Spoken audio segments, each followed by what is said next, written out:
BJP JDS ನಾಯಕರು ಮಾಡ್ತಾ ಇರೋ ನಾಗೇಂದ್ರ ರಾಜೀನಾಮೆಯ ಪಟ್ಟು ಬಿಗಿ ಆಗ್ತಾ ಇದೆ. ಇವತ್ತು ವಾಲ್ಮೀಕಿ ಪುತ್ಥಳಿಯಿಂದ ವಿಧಾನಸೌಧದವರೆಗೆ ವಿಪಕ್ಷಗಳು ಪಾದಯಾತ್ರೆಯನ್ನು ನಡೆಸಿದ್ವು.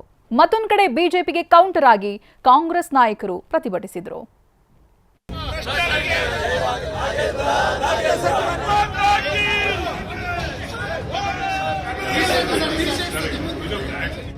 ವಿಧಾನಸಭೆ ಹಾಗೂ ವಿಧಾನ ಪರಿಷತ್ ಎರಡರಲ್ಲೂ ಬಿಜೆಪಿ ಜೆಡಿಎಸ್ ಹಿಡಿದಿರೋ ಪಟ್ಟು ಒಂದೇ.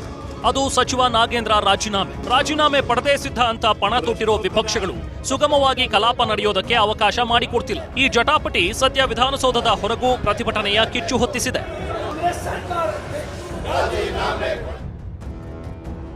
ನಾಗೇಂದ್ರ ರಾಜೀನಾಮೆಗೆ ಒತ್ತಾಯಿಸಿ ಬಿಜೆಪಿ ಜೆಡಿಎಸ್ ಪ್ರತಿಭಟನೆ. ಕಪ್ಪು ಬಣ್ಣದ ಟಿ ಶರ್ಟ್ ಧರಿಸಿ ಆಗ್ರಹ, ವಿಧಾನಸೌಧದಲ್ಲಿ ಹೈಡ್ರಾಮಾ.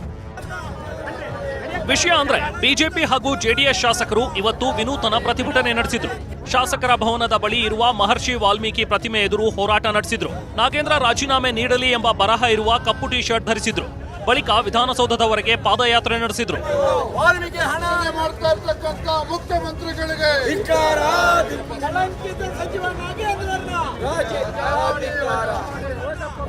ಹೀಗೆ ಪಾದಯಾತ್ರೆ ಬಂದ ಶಾಸಕರು ವಿಧಾನಸೌಧದ ಒಳಗೂ ನಾಗೇಂದ್ರ ವಿರುದ್ಧ ಧಿಕ್ಕಾರ ಕೂಗಿದ್ರು. ವಿಧಾನಸಭೆ ಪ್ರವೇಶ ದ್ವಾರದಲ್ಲಿ ಕೆಲಕಾಲ ಗೊಂದಲದ ವಾತಾವರಣ ನಿರ್ಮಾಣವಾಗಿತ್ತು. ಕಪ್ಪು ಟಿ ಶರ್ಟ್ ಧರಿಸಿದ್ದಕ್ಕೆ ಮಾರ್ಷಲ್ಗಳು ಬಿಜೆಪಿ ಜೆಡಿಎಸ್ ನಾಯಕರನ್ನ ಬಾಗಿಲಲ್ಲೇ ತಡೆದ್ರು. ಆಗ ಆರ್ ಅಶೋಕ್ ಜೋರಾಗಿ ಕಿರುಚಿದ್ರು, ತಳ್ಳು ಅಂತ ಕೂಗಿದ್ರು.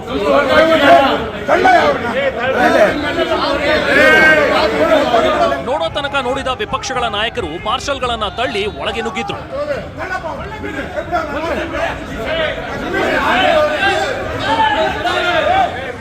ಇನ್ನು ಬಿಜೆಪಿ ನಾಯಕರು ಕಲಾಪದೊಳಗೆ ಬೇರೆ ಚರ್ಚೆಗೆ ಅನುವು ಮಾಡಿಕೊಡ್ತಿಲ್ಲ ಅಂತ ಕಾಂಗ್ರೆಸ್ ಕೂಡ ಪ್ರತಿಭಟನೆ ನಡೆಸಿತು. ಕೈ ಶಾಸಕರು, ಪರಿಷತ್ ಸದಸ್ಯರು ಬಿಜೆಪಿ ವಿರುದ್ಧ ಗಾಂಧಿ ಪ್ರತಿಮೆ ಎದುರು ಪ್ರತಿಭಟನೆ ನಡೆಸಿದ್ರು.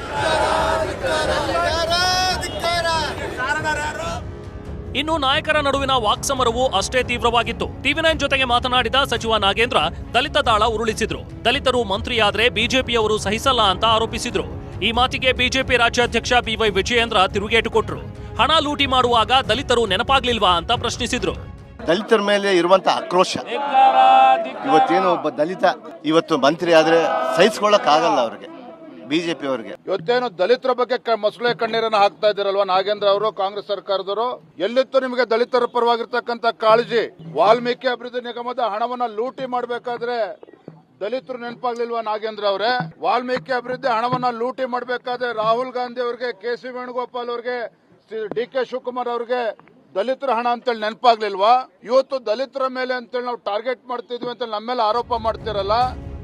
ಮತ್ತೊಂದು ಕಡೆ ವಿಪಕ್ಷ ನಾಯಕ ಆರ್ ಅಶೋಕ್ ನಾಗೇಂದ್ರ ವಿರುದ್ಧ ದಾಖಲೆ ಹಾಗೂ ಸಾಕ್ಷಿ ಇರೋದಾಗಿ ಹೇಳಿದ್ರು. ಈ ಟೀಕೆಗೆ ಪ್ರತಿಕ್ರಿಯಿಸಿದ ನಾಗೇಂದ್ರ, ನನ್ನ ಮೇಲಿರೋದು ಬರೀ ಆರೋಪ ಅಷ್ಟೇ ಅಂದ್ರು. ಇಷ್ಟೆಲ್ಲ ಸಾಕಲೆ ಸಾಕ್ಷಿ ಇದ್ರೂ ಕೂಡ ಅವನೊಬ್ಬನಿಗೋಸ್ಕರ ಇಷ್ಟು ಲೂಟಿ ಮಾಡಿ ದಲಿತರ ಅಮೌಂಟ್ ತಿಂದು ಒಬ್ಬನಿಗೋಸ್ಕರ ಇಡೀ ಸದನವನ್ನ ನಿಲ್ಲಿಸುವಂತದ್ದು ಕಾಂಗ್ರೆಸ್ಗೆ ನ್ಯಾಯನಾ? ಇದು ನಾನು ಪ್ರಶ್ನೆ ಕೇಳ್ತಾ ಇದ್ದೀನಿ, ಇದು ನ್ಯಾಯವೇ? ಕಾಂಗ್ರೆಸ್ ಅವರೇ ಉತ್ತರ ಕೊಡಿ, ಇದು ನ್ಯಾಯವೇ? ನಾನೇನು ಕನ್ವಿಕ್ಟ್ ಆಗಿದ್ದೇನೆ? ನನಗೆ ಆಲ್ರೆಡಿ ನನ್ನ ಅಪರಾಧಿನ, ನನ್ನ ಮೇಲೆ ಬಂದಿದ್ದ ಕೇವಲ ಆರೋಪ. ನನಗೆ ಈ ನ್ಯಾಯಸ್ಥಾನದ ಮೇಲೆ ಬಹಳ ದೊಡ್ಡ ನಂಬಿಕೆ ಇದೆ, ಈ ಸಂವಿಧಾನದ ಮೇಲೆ ನನಗೆ ದೊಡ್ಡ ನಂಬಿಕೆ ಇದೆ. ನಾನು ಖಂಡಿತವಾಗಿ ಕೂಡ ನಿರಪರಾಧಿಯಾಗಿ ಹೊರಗೆ ಬರ್ತೀನಿ ಅಂತ ಹೇಳಿ ನನಗೆ ಇದೆ. ಇನ್ನು ಮಾಜಿ ಸಚಿವ ಶ್ರೀರಾಮುಲು ಕೂಡ ನಾಗೇಂದ್ರ ವಿರುದ್ಧ ವಾಗ್ಬಾಣ ಬಿಟ್ರು. 180 ಕೋಟಿ ಹಣವನ್ನ ಬಳಸಿಕೊಂಡಿದ್ದೀಯಾ ಅಂತ ಆರೋಪಿಸಿದ್ರು. ಈ ಆರೋಪಕ್ಕೆ ಕೌಂಟರ್ ಕೊಟ್ಟ ನಾಗೇಂದ್ರ, ಹಣವೆಲ್ಲ ರಿಕವರಿ ಆಗಿದೆ ಅಂತ ಸಿಡಿದೆದ್ರು. ಬಹುಶಃ ನೀನು ಇಲ್ಲಿ ತಪ್ಪಿಸ್ಕೋಬಹುದು, ದೇವರ ಎದುರುಗಡೆ ಅಂತ ತಪ್ಪಿಸ್ಕೊಳಕ್ ಸಾಧ್ಯ ಇಲ್ಲ ನಾಗೇಂದ್ರ ಅವರೇ. ಖಂಡಿತವಾಗಿ ಇದ್ರ ಬಗ್ಗೆ ಏನು ಉತ್ತರ ಕೊಡ್ತೀಯ ನೀನು ಕೊಡು. ಇವತ್ತು ಭವಿಷ್ಯ ಅಂತ ನೀನಂತ ಭ್ರಷ್ಟಾಚಾರ ಮಾಡಿ 187 ಕೋಟಿ ರೂಪಾಯಿ ಭ್ರಷ್ಟಾಚಾರ ಮಾಡಿದೆ, ಏನ್ ಮಜಾ ಮಾಡಿದೆ, ಏನೇನು ಹಣವನ್ನು ಎಲ್ಲೆಲ್ಲಿ ಕಳಿಸ್ಬೇಕು, ಡೆಲ್ಲಿ ಕಳಿಸ್ಬೇಕು, ಯಾರ್ಯಾರು ಕಾಂಗ್ರೆಸ್ ಕಳಿಸ್ಬೇಕು, ನೀನೇನು ಬಳಕೆ ಮಾಡಬೇಕು, ಎಲ್ಲ ಮಾಡಿದೆ. ಈ ಕೇಸಲ್ಲಿ 187 ಕೋಟಿ ಅಂತ ಹೇಳ್ತಾರೆ. 187 ಕೋಟಿ ಕೂಡ ವಾಪಸ್ ಇದೆ, ರಿಕವರಿ ಆಗಿದೆ. ಅದಾದ್ಮೇಲೆ ತಾನೇ ಮೊನ್ನೆ ನಾನು SIT ರಚನೆ ಆದ್ಮೇಲೆ ನಾನು ಅವ್ರಿಗೆ ತೊಂದರೆ ಆಗುತ್ತೆ ಅಂತ ಹೇಳಿ ನಾನು ರಿಸೈನ್ ಮಾಡಿದ್ದೆ. ರಾಜೀನಾಮೆ ಕೊಟ್ಟು ಬಂದ ಮೇಲೆ SIT ತನಿಖೆ ಆಯ್ತು. ಅದರಲ್ಲೆಲ್ಲ ಈಗಾಗಲೇ ಕೂಡ ಎಲ್ಲ ಪೂರ್ಣ ಪ್ರಮಾಣದ ದುಡ್ಡನ್ನು ವಾಪಸ್ ಮರುಪಾವತಿ ಪಡೆದಿದ್ದಾರೆ. ಎಲ್ಲಿಗೆ ಹೋಗುತ್ತೆ ಹೇಳಿ? ಇಷ್ಟೇ ಅಲ್ಲ, ಬಿಜೆಪಿ ರಾಜ್ಯಾಧ್ಯಕ್ಷ ವಿಜಯೇಂದ್ರ ಸಂಪುಟದಿಂದ ನಾಗೇಂದ್ರರನ್ನ ಕೈಬಿಡುವಂತೆ ಒತ್ತಾಯಿಸಿದ್ರು. ವಿಪಕ್ಷದ ಈ ಆಗ್ರಹಕ್ಕೆ ಸಿಟ್ಟಿಗೆದ್ದ ಪ್ರಿಯಾಂಕ್ ಖರ್ಗೆ ರಾಜೀನಾಮೆ ಕೇಳೋಕೆ ನೀವ್ಯಾರು ಅಂತ ಖಡಕ್ ಆಗಿಯೇ ಕೇಳಿದ್ರು. ನಿಮ್ಗೇನಾದ್ರೂ ನಾಚಿಕೆ ಮಾನ ಮರ್ಯಾದೆ ಕಾಂಗ್ರೆಸ್ ಸರ್ಕಾರಕ್ಕೆ ಏನಾದ್ರು ಇದ್ರೆ ಸಬಬನ್ನ ಕೊಡುವುದನ್ನ ಬಿಟ್ಟು ದಲಿತರ ಅಭಿವೃದ್ಧಿಗೆ ಮೀಸಲಿಡ್ತಕ್ಕಂತ ಹಣವನ್ನ ಲೂಟಿ ಹೊಡೆದಿರುವಂತಹ ನಾಗೇಂದ್ರ ಅವ್ರನ್ನ ಸಚಿವ ಸಂಪುಟದಿಂದ ಕೈ ಬಿಡಬೇಕು. ಅವ್ರು ಯಾರ್ರೀ ಕೇಳಕ್ಕೆ? ಚರ್ಚೆ ಮಾಡ್ಲಿ, ಫ್ಯಾಕ್ಟ್ಸ್ ಕೊಡ್ಲಿ. ಬಿಜೆಪಿ ಏನ್ ಇವಾಗ ಸುಪ್ರೀಂ ಕೋರ್ಟ್ ಆಗಿದ್ಯಾ, ಹೈಕೋರ್ಟ್ ಆಗಿದ್ಯಾ, ಲೋಕಾಯುಕ್ತ ಆಗಿದ್ಯಾ? ತಗೊಳ್ಳಿ ರಾಜೀನಾಮೆ. ಇನ್ನು ಕಾಂಗ್ರೆಸ್ ವಿರುದ್ಧ ಭ್ರಷ್ಟಾಚಾರದ ಆರೋಪ ಮಾಡಿದ ವಿಜಯೇಂದ್ರಗೆ ಕೆಪಿಸಿಸಿ ಅಧ್ಯಕ್ಷ ಹರಿಪ್ರಸಾದ್ ಆರೋಪ ಸಾಬೀತು ಮಾಡಿ ಅಂತ ಸವಾಲು ಹಾಕಿದ್ರು. ಕಾಂಗ್ರೆಸ್ ಸರ್ಕಾರ, ಕಾಂಗ್ರೆಸ್ ಪಕ್ಷ ಮತ್ತೊಮ್ಮೆ ರುಜುವಾತ್ ಮಾಡಿದೆ. ಈ ಕಾಂಗ್ರೆಸ್ ಸರ್ಕಾರ ಇರುವುದೇ ಭ್ರಷ್ಟರಿಂದ, ಭ್ರಷ್ಟರಿಗಾಗಿರ್ತಕ್ಕಂಥ ಈ ಕಾಂಗ್ರೆಸ್ ಸರ್ಕಾರ ಜನರಿಂದ, ಜನರಿಗಾಗಿ, ಜನರಿಗೋಸ್ಕರ ಇರ್ತಕ್ಕಂಥ ಕಾಂಗ್ರೆಸ್ ಸರ್ಕಾರ ಅಲ್ಲ. ನಾಗೇಂದ್ರ ಇಟ್ಕೊಂಡ್ರೆ ಚರ್ಚೆ ಮಾಡಲಿ, ಒಂದ್ ದಿವಸದಲ್ಲಿ ಮುಗ್ದೋಗುತ್ತೆ. ಅವ್ರು ಸಾಬೀತ್ ಮಾಡಲಿ, ಇವ್ರು ತಪ್ಪಿತಸ್ಥರು, ಭ್ರಷ್ಟರು ಅಂತ ಹೇಳಿ ನಾವೇ ತೆಗಿತೀವಿ. ಬಿಜೆಪಿ ಕೇಳೋದ್ರಲ್ಲಿ ಅದು ದ್ವಂದ್ವ ನೀತಿ ಬೇಕಾಗಿಲ್ಲ. ಪ್ರಧಾನಮಂತ್ರಿ ಮೇಲೂ ಆರೋಪ ಇದೆ, ಅಮಿತ್ ಶಾ ಮೇಲೂ ಆರೋಪ ಇದೆ. ಅಂದ್ರೆ ಅವ್ರನ್ನೆಲ್ಲ ನಾವು ರಾಜೀನಾಮೆ ಕೇಳಿದ್ರೆ ಬಿಟ್ಬಿಡ್ತಾರ? ಅವರು ಕೊಡ್ತಾರ ರಾಜೀನಾಮೆ? ಯಾರಾದ್ರೂ ಭ್ರಷ್ಟರಾಗಿದ್ರೆ ಕಾಂಗ್ರೆಸ್ ಅದನ್ನ ಸಹಿಸಿಕೊಳ್ಳೋದಿಲ್ಲ.